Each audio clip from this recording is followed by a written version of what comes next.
Bonjour et bienvenue à cette quatrième session sur une série de 8 sessions sur l'utilisation des écrans EasyPitch avec le logiciel UBoardMet. Alors dans cette session, nous allons voir en particulier ce que l'on appelle le mode souris et le mode annotation.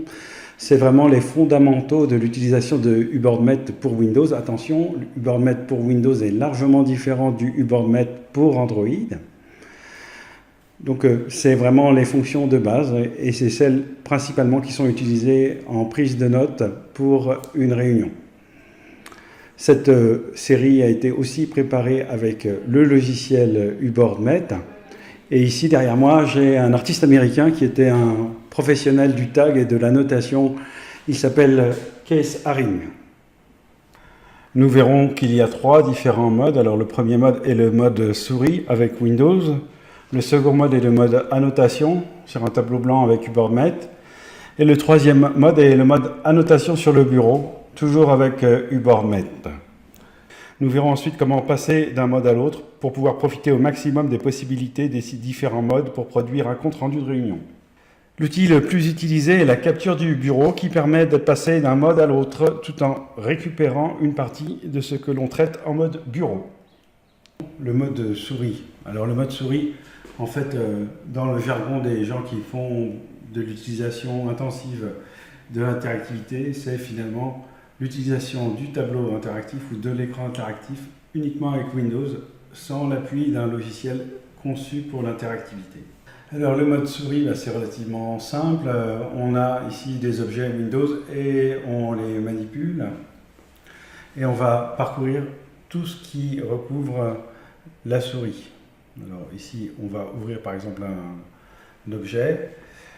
Alors très simplement, ici, la possibilité de passer d'un fichier à l'autre avec un simple clic. Le simple clic, c'est ce qui est le plus simple. Ce qui est plus délicat, c'est le double clic. Alors pourquoi le double clic est délicat? Parce que quand on est habitué à faire un double clic avec sa souris, on va très vite. Et quand on le fait ici avec un écran interactif, on doit décomposer son geste pour que l'écran soit bien conscient qu'on va changer de clic. Alors je vais lancer un double clic, vous verrez que je décompose bien mon geste. Alors si vous n'avez pas assez de dextérité pour faire un double clic avec un écran interactif, la solution la plus simple, c'est de faire un clic droit, ouvrir. Alors, pour faire un clic droit, c'est relativement simple. On sélectionne l'objet un certain temps, on voit un carré qui surligne l'endroit où on appuie, on relâche et à ce moment-là, le menu clic droit apparaît. À ce moment-là, on peut faire ouvrir. Alors, ce qui est très pratique quand on utilise un grand tableau interactif ou un grand écran interactif, c'est la possibilité de grossir ou de diminuer la taille du document tout simplement avec 2 doigts. On a aussi une fonction pour pouvoir ici surligner un texte. À chaque fois qu'on surligne un texte, on voit 2 petits ronds qui encadrent le texte. Ça va nous permettre ici de le copier simplement et de le coller. Nous avons aussi à n'importe quel moment la possibilité d'appeler un clavier virtuel qui est inclus dans Windows et qui vous permet de taper quelques mots directement dans un document, comme vous le faites avec votre ordinateur.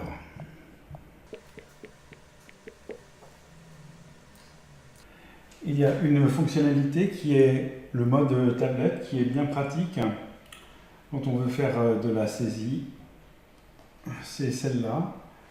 Donc quand on est en mode tablette, le petit clavier s'affiche automatiquement, où qu'on soit, quel que soit le mode, quel que soit le document dans lequel on est. Effectivement, le clavier s'affichera toujours automatiquement. Voilà une petite révision de tout ce qu'on a pu voir sur le mode souris avec Windows.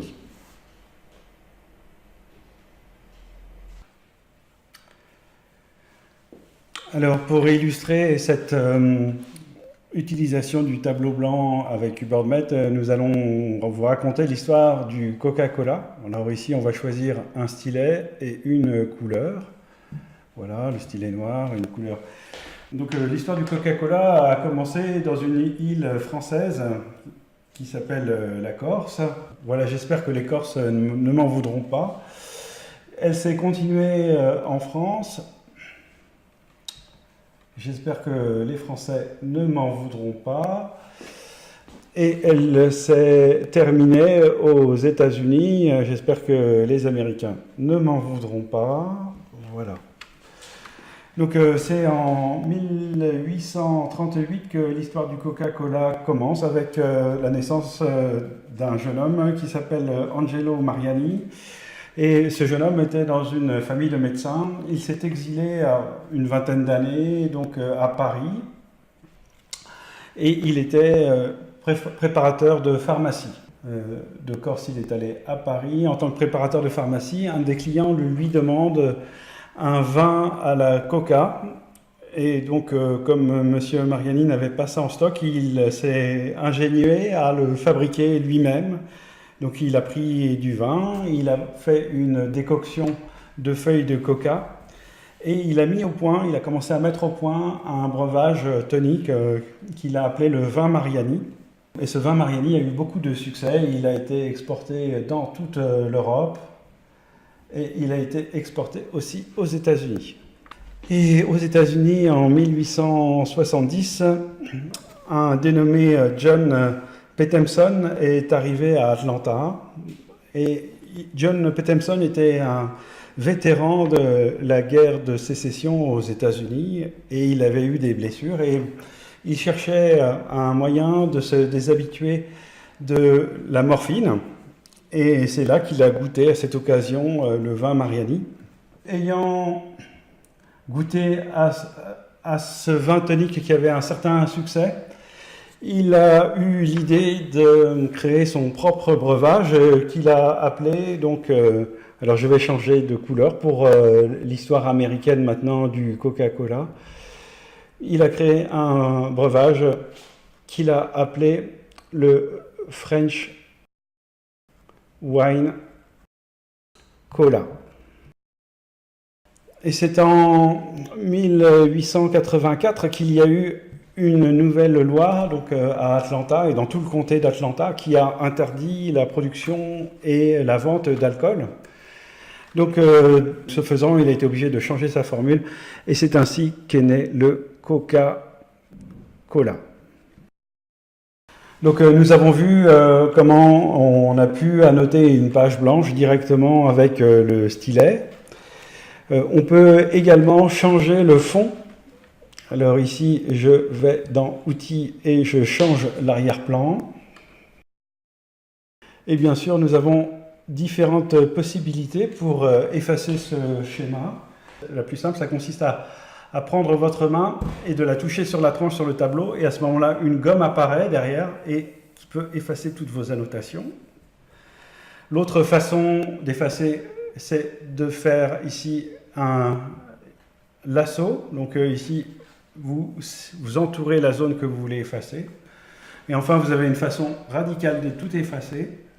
C'est ici la possibilité de balayer ici pour effacer tout d'un coup. Donc voilà les différentes fonctions que nous avons utilisées. Ouais, à terme de révision, choisir un fond, les différents choix de stylet, les différents types de gomme. Nous avons aussi agrandi le tableau. Alors nous allons maintenant voir la fonction d'annotation sur le bureau. Alors la fonction d'annotation sur le bureau est assez intuitive. Elle fonctionne avec cette petite barre d'outils ici qu'on appelle barre d'outils flottante. Voilà, ici j'ai une page sur Wikipédia que je vais vouloir annoter en direct. Donc ici je choisis le stylet qui s'appelle le surligneur. Je choisis une couleur. Et là, je peux annoter maintenant directement ici sur mon tableau. Voilà, ici je peux annoter des zones de texte. Je retourne à ma présentation. Donc on a vu que l'annotation sur le bureau vous permet d'avoir une combinaison du mode souris et d'une encre virtuelle qui se met en surimpression sur votre tableau Windows. Alors maintenant, on va voir comment on peut circuler entre les différents modes. Alors, c'est assez simple. Pour circuler entre les différents modes, il faut viser systématiquement le bouton le plus bas de la barre d'outils flottante. Donc, ici, voilà notre barre d'outils. Alors ici, on est en mode tableau blanc. En mode tableau blanc, ici, on a toujours l'accès au bureau. Et quand on est sur le bureau, on a toujours accès ici au tableau blanc. Donc c'est ainsi que l'on peut passer d'un mode à l'autre. Ici, on a cette petite barre d'outils flottante qui surnage sur toutes nos autres applications. On va ouvrir une publicité du vin Mariani de l'époque et on va surligner sur cette publicité tous les mots qui font penser à la pharmacologie. Donc, ici, je sélectionne ici un surligneur. Voilà. Ici, on a un mot qui est assez pertinent, c'est le mot désassimilant. Voilà. On voit aussi le mot professeur. Voilà. On voit ici clinique. Et on va demander ici la capture d'écran. On choisit ici une capture rectangulaire et on valide ici la capture. On retourne ici pour une autre image. On va effacer les annotations puisqu'elles sont sauvegardées dans le mode tableau blanc. On ferme notre image. On ferme notre image et on va aller chercher une autre image.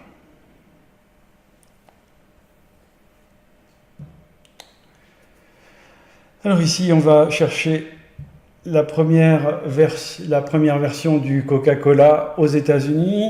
Et donc ici, on va pouvoir, par exemple, changer de couleur. On reprend le noir, on reprend ici un autre et on surligne ici le titre, la première dénomination du Coca-Cola aux États-Unis. On repasse par les outils, on fait à nouveau une capture d'écran, on valide, hop, voilà. Et on se retrouve ici avec différentes pages. Première page, la publicité du vin Mariani. Deuxième page, la publicité du Coca-Cola. Voilà. Et j'aurai maintenant la possibilité d'envoyer un email directement avec ces notes de réunion ou bien d'enregistrer sous. Voilà. L'enregistrement se fait ici, Save As. Et ici, on voit toutes les différentes possibilités d'enregistrement. On peut enregistrer au format UBoardMate qui vous permettra de l'ouvrir à nouveau avec UBoardMate, mais on peut aussi l'enregistrer au format PDF ou au format PowerPoint. Donc voici ici le rappel des différentes étapes qu'on a faites pour pouvoir capturer du bureau vers UBoardMate. Donc nous aurons deux façons maintenant de progresser. Alors c'est soit utiliser de la prise de notes avec directement Windows et le pack Office, soit utiliser UBoardMate pour pouvoir faire des présentations comme on en fait exactement maintenant. Donc préparer des supports pour pouvoir soit faire des annotations, soit faire des cours. Merci de votre attention. Vous pouvez compléter la petite interrogation surprise ainsi que le quiz et je vous dis à bientôt pour une prochaine leçon.